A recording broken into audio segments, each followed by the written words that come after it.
Baba dooba daba dooba da ba. Quick Teeps. It's the new intro now.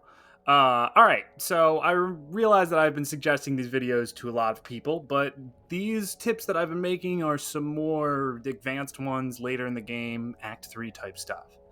But a lot of people are coming back to the game with patch 6 for Dark Urge or Honor Mode runs, so I'm going to show you guys. I've restarted the game a couple times to start with friends or family or other stuff, so I'm going to show you usually how I would start a run.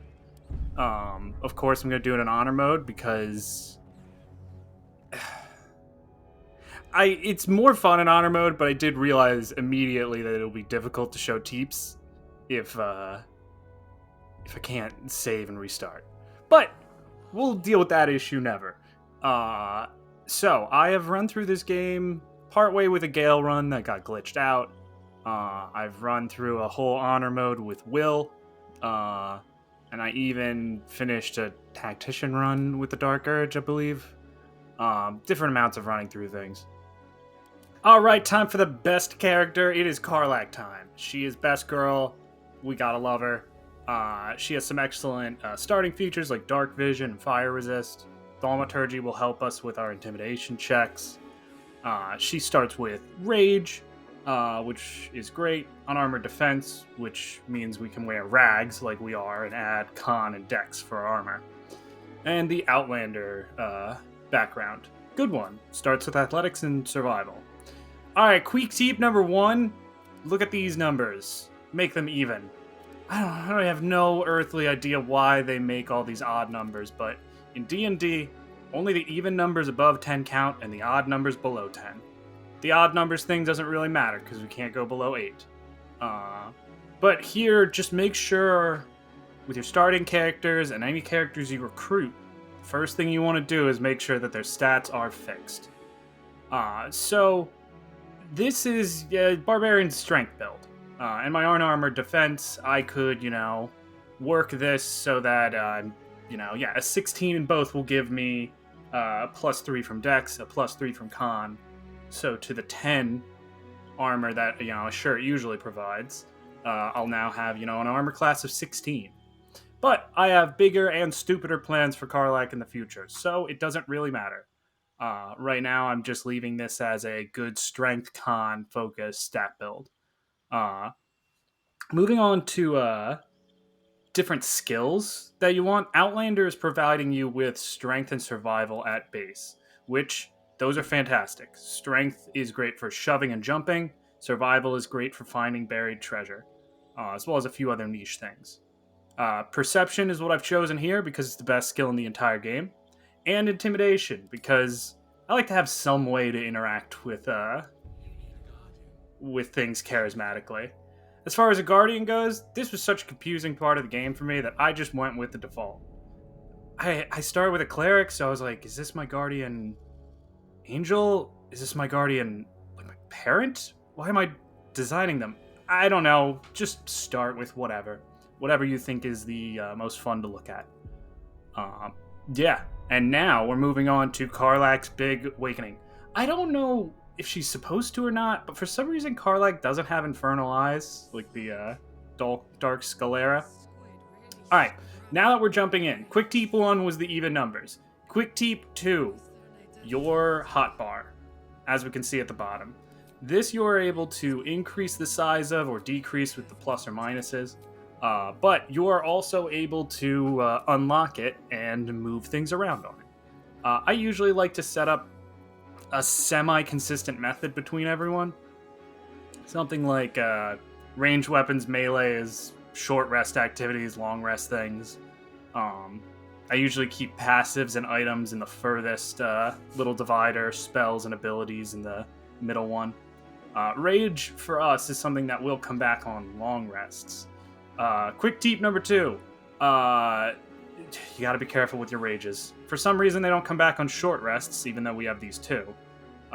It's a real missed opportunity that even D&D hadn't figured out. But, it's fine.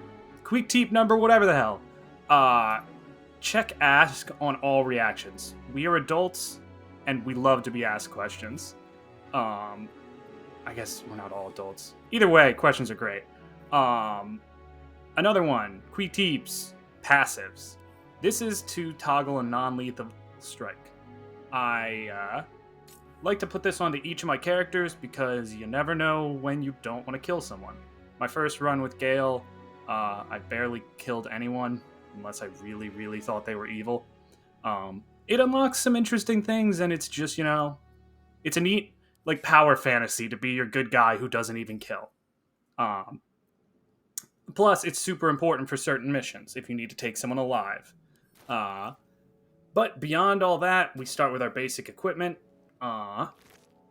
More Quick Teeps. Everything around here is lucrative. Everything around here is, worth a decent amount of money, or they are bombs, or they're, starting daggers or short swords or something. You're just going to want to grab those. You can even right-click and add it to your wares, and then you can sell it to a shopkeep all at once. Yeah, it has the little white coin with the arrow. Never really looked at that. But yeah, we can also see that we can control our camera with the Q and E codes, or by pressing in the right stick. The WASD lets us move around freecam. Since you're on a computer, you can just kind of click wherever you want them to go. This is fantastic for if you want to get to weird areas but don't want to pathfind. Larian loves to put like hard borders on the mini-maps for where you can go. As we can see up here, if you're not in those hard lines, you can't get there. But with those hard lines, there might be something there. We see a chest. We can just click on that spot, and now we can see that Karlach is pathfinding. I clicked R to reset the camera onto her, and now we follow her. One of the other keys you want to keep in mind is Alt. Pressing that will label items on the screen like it's showing here. From there, you can click on the item itself, or you can just click on the name. You don't actually have to see the item, as long as you can see the name. If you hold down Alt and right-click on it, it'll ping onto it. But yeah, chests, always good. We love money. But we hate walking. So what if we just jumped down here? So whenever you jump, you will take an amount of damage, and fall prone if you fail a saving throw. In this case, it just took a small amount of damage jumping. But these little restoration seashells, they're able to fully restore you. So we can see here that Karlach is able to get all the health back. But in honor mode, now it is extinguished. So, moving through into the next area. Basics in that room, we're just, exploring and figuring it out. Here's where we start to get into some things that it's easier for people to actually meet these Quick Teeps. Yes, you can search through all of these items, but most of the time I'm just kind of skipping things unless I know they're important. This thing is an elevator. We can even see in our little dialogue box that we're seeing release us, we are here, we are trapped. And here's our mysterious voice. My first playthrough, I turned right around when I saw this. I was not ready to take this jump, but here we are, diving into the brain feet first. So this may be gross and creepy and you want to leave, but there's a lot to be gained here. Quick Teeps on full display here. One of the things is we can see that we have multiple options here. Strength, dexterity, investigation. Usually things in italics or investigation or intelligence-based skills, even though I'm rolling poorly here. Any of those intelligence-based skills, usually if you fail, you don't destroy everything. Like smashing something, failing a strength might, kill someone. But here, I passed the investigation, and now I have medicine as an option. I have advantage on this, so I get to roll 2 dice. In general, or at least in D&D, they would simplify advantage to being like a +5. So even though I had a +3 in strength to smash it, the odds were more in my favor to roll 2 dice instead. Plus, it was cool. I unlocked the option.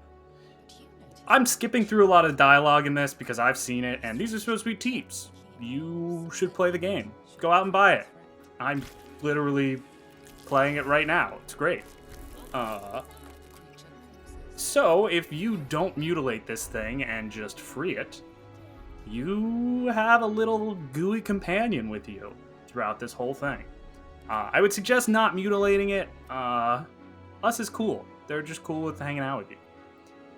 They start with the newborn debuff, which is a little rough if you rush into a combat. It gives you disadvantage on everything, but it also wears off really quickly. I didn't even notice that it had this debuff until I was recording for this session.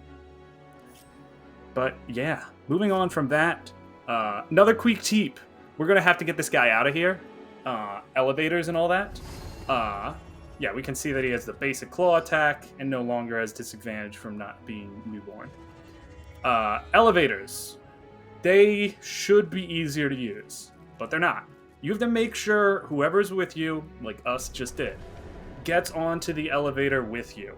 There are so many times that I'm just like, okay, they'll figure it out, and then you get on and it just doesn't work. They just stay at the top and you have to ride it all the way back up and down again. And now we meet a guest. It's your girl, Lazelle, everyone's favorite green gal. She arrives here for anyone, if you have like a party of 4, she will still arrive to help your group. She'll arrive as long as you aren't Lazelle, in which case some random Get the Yankee guy shows up. It's very interesting. I'll have a clip for that later. This is your first intro into combat, seeing how these guys actually fight. They have good loot on them for starting the game, so it's a very good time to get a hang of things. I am flashing through a lot of the fights just quicker. A lot of it is me floundering for an idea. So Karlak notices that there's a restoration shell over there. So we can just go full out on all of our abilities, knowing that we'll get a full charge after this. For a lot of these areas, that'll be the case. I rearranged Lazelle's inventory, and now we can see weapon actions. That is next Queek Teep. You gotta have them. You gotta love them. They give you so much. This one I used gave extra movement and put him off balance. So I had advantage, 2 dice, for the bonus action pommel attack. So with the action, bonus action, able to take that guy down even though he was too far away. Queek Teeps! More. Number 2, again, loot all the people. These guys have some excellent little things on them, little weapons to help you out. They are super good if you want to start off with, something different than the great axe that you have. Queek Teep, next one. Know your armor. Armor in this game, you have 10 for just a regular shirt. Light armor provides its number plus dex. Medium armor provides its number plus dex, but only up to 2. And heavy armor provides nothing from dex, just whatever the flat number is. So, barbarians, they can use unarmored defense, but medium armor is going to be better for them for most of the game. And Lazelle, she has some of the best medium armor in the whole game, perfect for stealing. Even her boots add bonus to athletics. Next Queek Teeps, consolidate your inventory a little bit. I like to have one person with all the bombs and potions, one person with all the scrolls, maybe, one person with all the weapons. But it's a lot easier to kind of parse who has what. You can access potions or anything. You can send objects to people in turns without wasting any time. So it doesn't matter who's holding it when combat starts.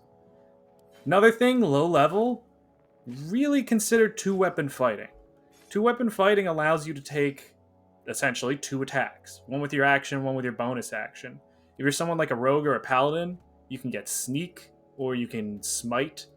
Clerics get divine smite later. The more attacks, the better. Even if you just, nail one with your bonus action just to get your smite or your sneak attack. It's fantastic to have, considering level 5s usually when we get extras. Another Queek Teep. Queek Teep number 2. Check on buffs. You can do a lot of buffs early on in the game or something like that. Lazelle can do her astral knowledge. Shell! But you want to make sure that you're applying those at the beginning of the day. Next Squeak Teep, just take experience if you want it. We know that these guys could attack us if we press a bunch of gooey buttons, but right now they're just vulnerable sacks of 10 HP, depending on how you want to think about it. If you're doing a very peaceful don't kill anyone run, don't, but you're restarting with Dark Urge, cannibals. If you're restarting with Dark Urge, it's a good idea just to grab some kills early on. Quick Teeps, backpack! We love backpacks. They usually have good stuff, and they're usually good to pick up. With a backpack in your inventory, you're able to sort things more effectively. Just like I was saying, consolidate inventory to people. You can consolidate inventory into the backpacks. If you want one person with everything, you could make a backpack full of bombs, a backpack full of scrolls, maybe even just a backpack full of all the damaging scrolls. Ooh, next week Teep. We love bombs. You can throw bombs and barrels in this game, unlike in Divinity. You can even drag it from your inventory right onto your hotbar. Super lovely. Makes it easier to not forget. From there, just clicking on it will let you pick it up and see the large area that it will affect. It's fantastic. We love these things. They're everywhere, too. Some of them are heavier than others, some of them aren't, so... Yeah, I feel like there was something else in this room. I can't remember. Oh, yeah. So, you can see that there's some loot here, and that there's a reliquary here. Elaborate reliquary, I believe.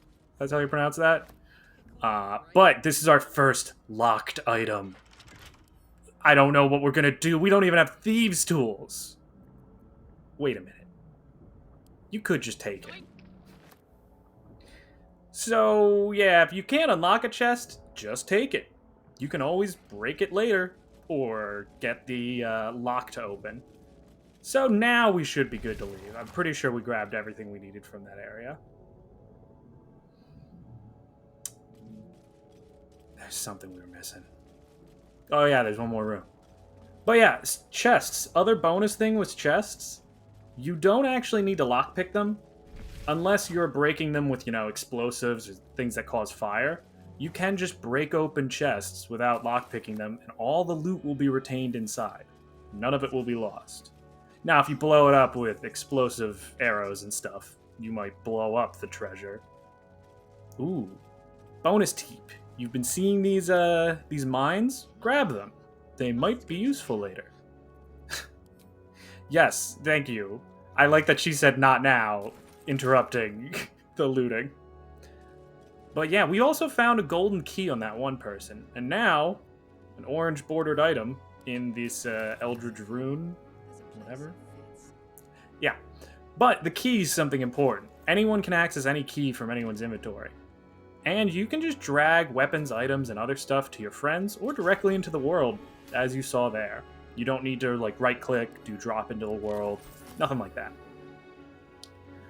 Now, though, we did find that Eldritch Rune, and we should probably let Shadowheart out. This is another one, too, where I've started the game with 4-man parties, and Shadowheart and Lizelle still will join to make 6-man parties. Even with us, it's an even bigger party. Another quick tip, you're only getting the weapon actions of the weapon in your main hand. So, you don't have to worry about what's in your offhand and you have some weapon actions on that. It's just whatever's on your main hand. Oh, and then another thing. Sadly, unlike Divinity, generic jewelry doesn't improve you at all. It doesn't even cosmetically show up. So, you can't just attach some random rings to your finger and get extra magic defense. Rip old Divinity style. But, yeah, moving on. We've got this console here. God, I hate how gooey everything is in here. The person's lounging out on their chair. Here's an example of Teep 13 in action. This is allowing me to do an italics here Arcana check, something with mental skills. I'm still rolling poorly, I don't have good intelligence, so I fail this one. So now we can see, though, that it doesn't actually break anything. I looked at it and I failed to find something. Nice and safe. And now I just stick my hand, my burny hand, right into it. I'd like to think I just overloaded it with heat. And Shadowheart teleports out of her pod, like always, every scene. So happy to acquire a crew. This was such a lonely area before Lizelle showed up. When I went up the elevator and I found us, I was like, I don't know about this. I don't know about this, guys. I also, though, was immediately like, oh, I don't like that you're calling out the race of my companion here. But Shadowheart has an arc, so that's how it goes. It's also funny that she has medium armor as well, but her medium armor is some of the worst in the game, whereas Lizelle's is some of the best in the game. So we're just going to let her keep that. Now, you saw I went with Lizelle. I'm also going to, with Shadowheart, go through the ritual of giving all their stuff to Karlach and redoing all their spells. I usually like to undo all the spells that they know and then arrange whatever domain spells are and cantrips. As you can see here, just uncheck those, especially when you're respecking at later levels. You'll start out with like 12 spells and you're just like, this is too much. Most of the spells default to this middle area, but you can drag them onto other parts of the screen. Sometimes I'll do that with ritual spells because you can use them freely at any time. The two big spells that you want here, though, are Shield of Faith, Command. You always want Healing Word. Shield of Faith and Command are good for this Nautiloid ship. Just never unequip Healing Word. It's so good. Even in this with new rules compared to actual D&D, it's so great. Moving on, this is a free action, Blessing of the Trickster. I didn't even notice it on my first playthrough, but Shadowheart gets this at base. Gives someone advantage on stealth checks. Not that you even have a rogue in the party yet, unless you started at one. So, we see our Restoration Shell. We love them. We should also check out spells that have long durations, like Shield of Faith lasts until the next long rest. So now, Lizelle's glorious armor class has changed from 11 to 13. She'll be fine. She's a tough girl. But Shield of Faith lasts until the next long rest. As long as you're not concentrating on something else, then she just gets this bonus. And we can still go over to the Restoration Shell. As far as Astral Knowledge goes, I like to go with Intelligence, usually. It's the most passive one. When you walk into a room, a Religion check might go off, or an Arcana check when you walk into like a Wizard's Tower or something like that. So, it's just nice to have those. But you'll notice that racial ability does not come back with a long rest. Nope. Does not come back with a Restoration Shell. Will only come back with a long rest. Sorry. I'm getting my own Teeps confused. But it doesn't matter. We still won't need that moving on to the actual fight. But yeah, take your long rests when you got them, because when there's this many things around, something important must be around. Cognac, you're right. So now we can tell this is probably, a big door. We should check out how we're doing, any final adjustments you want to make. Of course, I steal the tiara because I'm the prettiest princess. And, yeah, her armor's terrible. And so is Lizelle's. But now, it's worth just keeping her Get the Yankee half-plate. So good. If you start as Lizelle, it's nice because you start with that armor, and your Lizelle replacement also has that armor, so you can get 2 sets of it. But I have everyone set up about how I want them to be now. Now, it's going after the big bads themselves. We love the crew. We love everything they've got. I tried out here to see if a Restoration Shell would work if Lizelle was the one who used it. Certain times they'll recharge items that people are wearing. Like the Eye of Evil and Good. Dang it. I'm going to have to look that up and put a picture up because I don't remember what it's called. But that one restores, and other ones when you take these shells. Oh my god, look at the crew! Heck yeah! That's all I needed to know. That really sums it up. So, we've got a big scary devil man here. But it looks like this is a connect the nerves as quickly as possible. This is actually a timed looting session, as far as I am concerned. You can just run around here. These guys all have great things, all great bombs or starting stuff. Nothing that's going to be game breaking like the Sword of Ascalon or something, but this is just good loot. Quick Teep, number 3. You gotta know your stats. All of these things might key off of different stuff. Sacred Flame works off of your dex. But Firebolt, the thing that Shadowheart gets at the start for racial stuff, is based on intelligence. And even still, her melee attacks are based on strength. We can see her intelligence is bad, her wisdom is much better, and her strength is better than her intelligence. It's better to swing at these guys' armor class early on than forcing a dex save. But all of these things go off of different stats. I've seen tons of people be like, Firebolt never works, and that is because it probably wasn't supposed to work. Another quick tip, jumping always gains you motion. You should just do it. If you need to get somewhere faster, it's a good use of your bonus action, especially early on. So we can see Shadowheart gets a little bit of extra movement by doing that, picks up her bombs, and is on her way. The fight with Zulk, not Zevlor. It's tough, but you can always throw his own mana at him. If you ever want to damage 2 people, throwing one at another is a perfect way to do that. So the imp that had 1 HP was now used as a projectile weapon, instead of having to waste a whole attack on him and then another one on Zulk himself. Additionally, your Zulk fight is going to be largely dependent on how your Mind Flayer does, since he is much higher level than you.